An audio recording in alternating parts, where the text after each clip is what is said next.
Maya maya nga dumating na rin si Bro Jubin para nga baklasin yung sidecar sa motor natin. Mabuti na lang nga meron tayong generator at nakahiram tayo ng sander sa tiyo ko. Pagkatapos nga namin sinander mga kapasada at ito nabaklas na namin yung gilid ng sidecar, ay talaga naman. Mabuti na lang dumating si Bro Jubin na isa din nating kapasada para nga tulungan tayo magbaklas at siyempre papacheck ko na rin yung lining nito dahil nga may naramdaman ako mukhang may diferensya. At eto na nga talagang pinirsa-persa na ni Bro Jubin. Ginamit niya nga dyan yung kanyang angking galing. At pagkatapos nga ginawa namin lahat, ilabas ang 100% lakas. Eto nga ang motor namin na nabaklas. Mukhang mga balikat namin ay kasasama na rin sa pagbaklas. At pagkatapos nga ipinesto na ni Borjevin dito upang tingnan nga ang clutch lining nito. Dahil nga sabi ko sa kanya ay mukhang may diferensya. Ay God bless you talaga. At eto na nga inilabas na ni Borjevin ang kanyang baril. Ay yung kanyang pang drill. Basta yung pang baklas niya ng makina. Mabuti na lang nga meron tayong kaibigan na mekaniko na talagang maaasahan kapag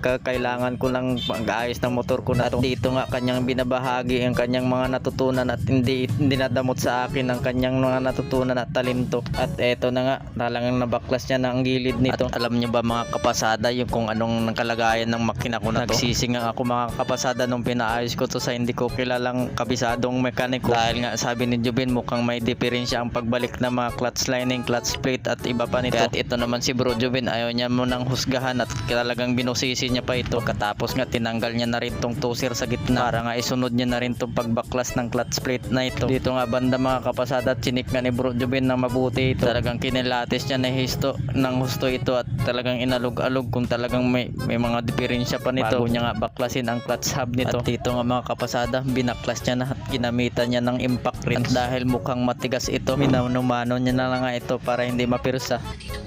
Pag ito nagbaliktad ganyan, mali yan. Kailangan ka ganyan. Kasi padaplis yung ano yun. At dito nga mga kapasada yung pang nakita niya kanina na parang washer ay baliktad na ang paglagay nito. At talagang tama ang hinala namin, talagang mali ang pagkabalik nga nito. At mukhang nasayang lang ang mga binayad ko. Buti kong 100 lang kundi libo-libo. Kahit nga medyo nadismaya ako at ito pinagkatiwala ko lang kay Bro Jubin ang pagbaklas nito. Dahil nga sanay na rin to at ilang beses niya na nga tumabaklas yung makina ko na ito. At dito nga mga kapasada nagtaka si Bro Jubin bakit sobra ang plate nito. At bukod nga sa sobra mukhang may nabaliktad ng paglagay ng plate nito.